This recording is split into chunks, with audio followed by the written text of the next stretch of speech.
Hello lovely students. आज हम पढ़ लेते हैं सॉइल इरोजन के बारे में। What is soil erosion? Loss of soil और डेथ ऑफ सॉइल और डिस्टर्बेंस ऑफ सॉइल को हम कहते हैं सॉइल इरोजन।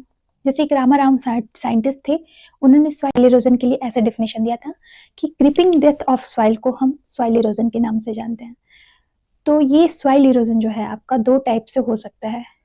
कभी कभी नेचुरल कैलेमिटीज की वजह से आपका सॉइल इरोजन होता है और कभी कभी एंथ्रोपोजेनिक एक्टिविटी मतलब मैन मेड एक्टिविटी की वजह से आपका सॉइल इरोजन हो सकता है।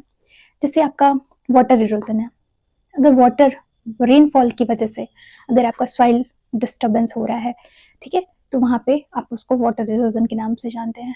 तो ये नेचुरल डिजास्टर में आ जाएगा, ठीक है।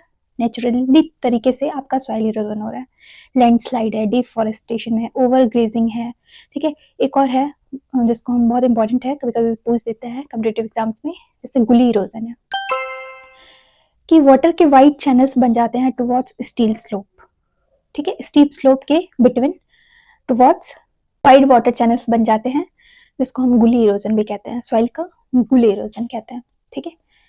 तो ये सब आपसे पूछ सकता है कॉम्पिटिटिव एग्जाम्स में, ठीक है। पहले तो डिफिनीशन रामन राव ने क्या दी थी। बाइंड इरोजन भी हो सकता है, डिफॉरेस्टेशन की वजह से सॉइल इरोजन हो सकता है, ओवर ग्रेजिंग की वजह से डिफॉरेस्टेशन हो सकता है, ठीक है।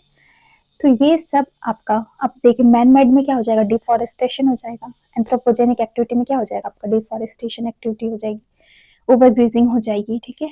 लैंडस्लाइड तो क्या होगा आपका, नेचुरल कैलेमिटीज में हो जाएगा। तो ये था सॉइल इरोजन के बारे में थोड़ा। तो ऐसे ही शॉर्ट वीडियो के लिए मिलते हैं नेक्स्ट वीडियो में। Thank you.